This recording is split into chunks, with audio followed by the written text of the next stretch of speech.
नमस्कार, जनतंत्र टीवी देख रहे हैं आप। आपके साथ मैं हूं संतोष कंगवार। बुलेटिन की शुरुआत करेंगे। छत्तीसगढ़ के मुख्यमंत्री भूपेश बघेल ने प्रेस कॉन्फ्रेंस की है, जिसके दौरान मुख्यमंत्री भूपेश बघेल ने कई मुद्दों को लेकर बीजेपी सरकार पर जमकर निशाना साधा है। वहीं प्रेस कॉन्फ्रेंस के दौरान मुख्यमंत्री भूपेश बघेल ने केंद्र सरकार की तरफ से चावल खरीदी की अनुमति के संबंध में कहा है कि पिछले बार जितने चावल खरीदी की अनुमति दी गई थी उतना नहीं खरीदी किए और इस साल अरबा चावल की क्वालिटी कंट्रोल के नियम को सख्त कर दिया गया है।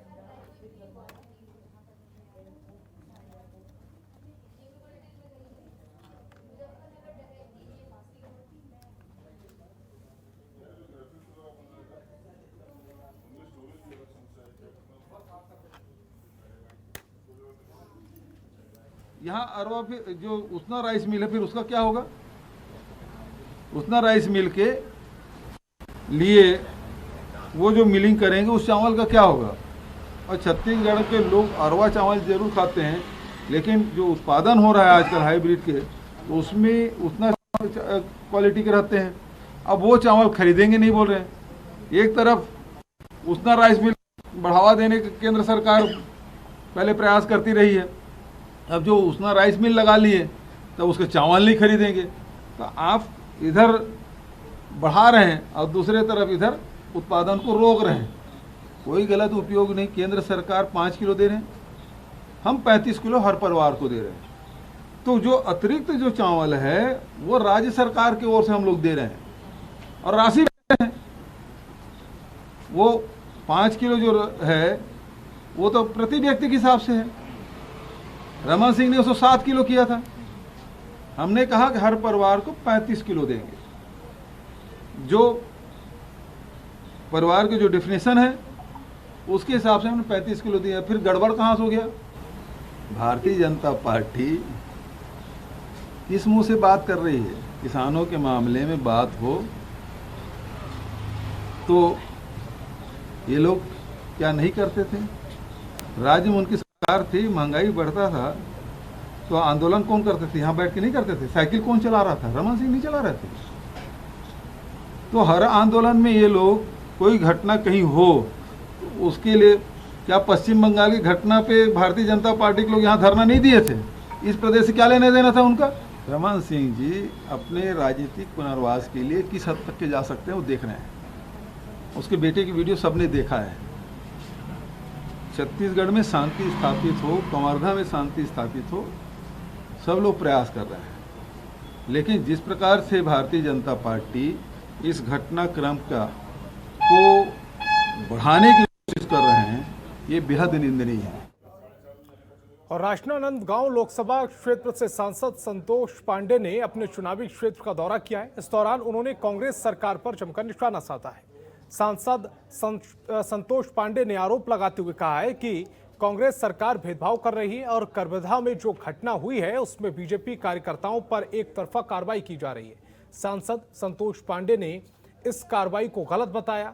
इसी के साथ ही उन्होंने रविंद्र चौबे पर भी हमला किया है। उन्होंने कहा है कि रविंद्र चौबे को जवाब देना होगा और रविंद्र चौबे पहले वीडियो फुटेज देखें, उसके बाद बात करें। सांसद संतोष पांडे ने रविंद्र चौबे को बिना तथ्य जाने कोई भी बात नहीं करने की चेतावनी दी है।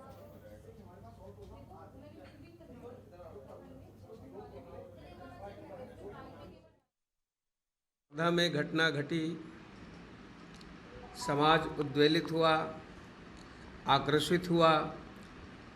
उसके कारण पूरा छत्तीसगढ़ और पूरा देश जान चुका है क्यों हुआ। भगवा ध्वज को नीचे पटक कर रौंदते, उस पर लाठी चलाते, उसको फेंकते, उसका अपमान करते और ये अपमान लगातार मान बिंदुओं का अपमान छत्तीसगढ़ में हो रहा है। रविंद्र चौबे जी, फुटेज देखिए, आप मेरे से प्रमाण मांग रहे हैं और उनको गिरफ्तार करिए। मोहल्ले में जो तलवार लहराते हुए निकले हैं, आपने उनको गिरफ्तार किया क्या? लोहारा नाका चौक में जिन्होंने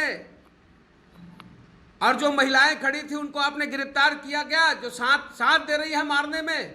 छत्तीसगढ़ की जनता जान चुकी है कि ये सरकार भेदभाव कर रही है, पक्षपात कर रही है। और आप उत्तर प्रदेश के लिए छत्तीसगढ़ से संदेश देना चाहते हैं कि कांग्रेस पार्टी जो करती आई है फिर से करेगी उत्तर प्रदेश के वासियों, यही कहना चाहते हैं आप? भूपेश बघेल जी, आप वापस आए, छत्तीसगढ़ के सीलगेर के साथ न्याय करें। और कांग्रेस के मौन प्रदर्शन पर पूर्व मुख्यमंत्री डॉक्टर रमन सिंह ने कांग्रेस पर जमकर निशाना साधा और कांग्रेस के मौन प्रदर्शन को राजनीतिक प्रदर्शन बताया। साथ ही रमन सिंह ने कहा कि छत्तीसगढ़ में किसान आत्महत्या कर रहे हैं। सीएम भूपेश बघेल को सीएम को छत्तीसगढ़ के किसानों की पीड़ा समझनी आती है, मगर उत्तर प्रदेश जाकर पीड़ितों को 50-50 लाख रुपए बांट रहे हैं और पंडो जनजाति के लिए 50 पैसे तक नहीं दिए गए।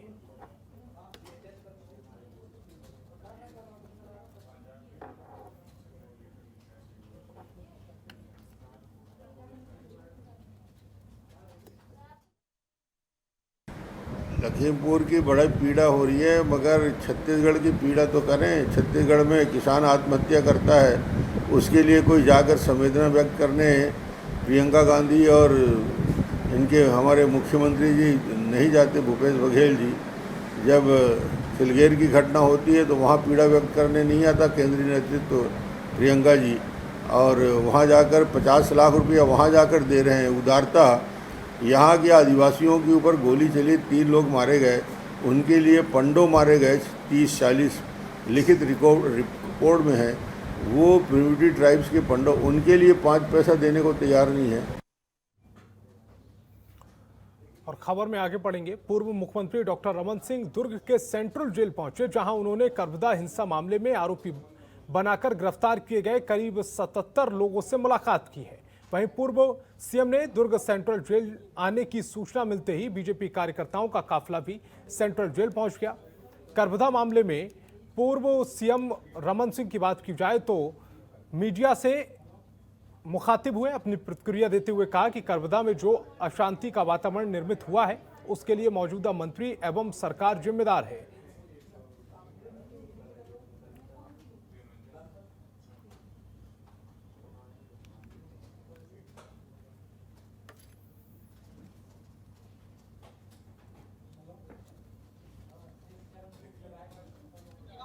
सत्तर साथी जेल में बंद हैं और ये उनसे मिलने, उनके हालचाल जानने, क्योंकि नवरात्रि का पर्व चल रहा है और उनको नवरात्रि में उठा के जेल के अंदर डाल दिया गया है।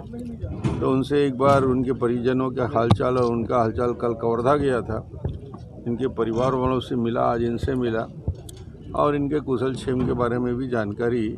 ये कांग्रेस की सरकार और कबीरधाम के जो हालात बनाए हैं इन लोगों ने, 3 साल के शासन आते आते कबीरधाम की स्थिति जो शांति का टापू कहलाता है, जहां कभी 144 नहीं लगा, 8 दिन से कर्फ्यू, ये हालात बनाने के लिए जवाबदार यदि कोई है तो वहां के मंत्री।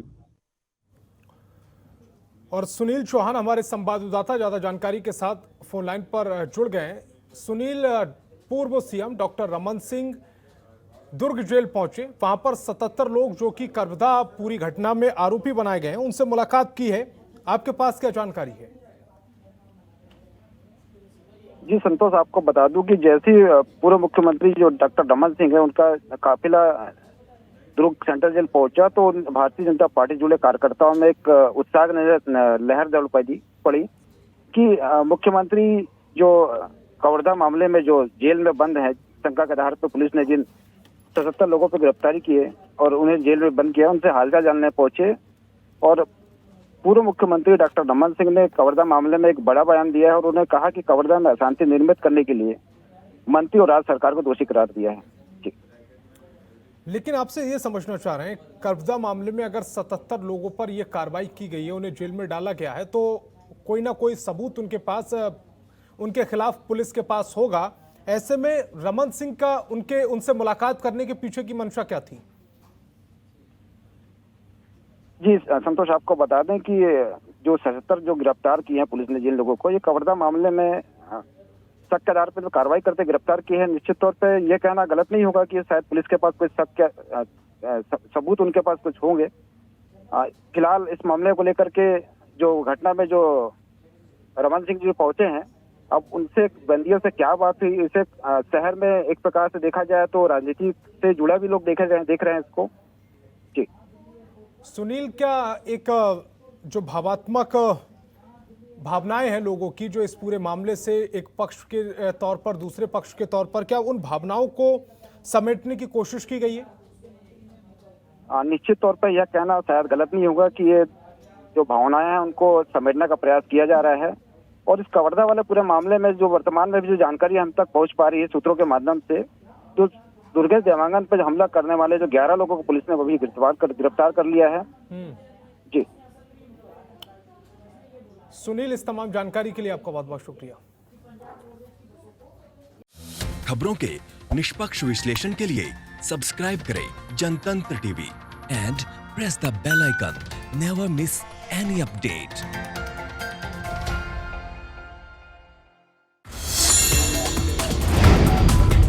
Download the Janatantra TV app, available on Google Play and App Store. Download it now.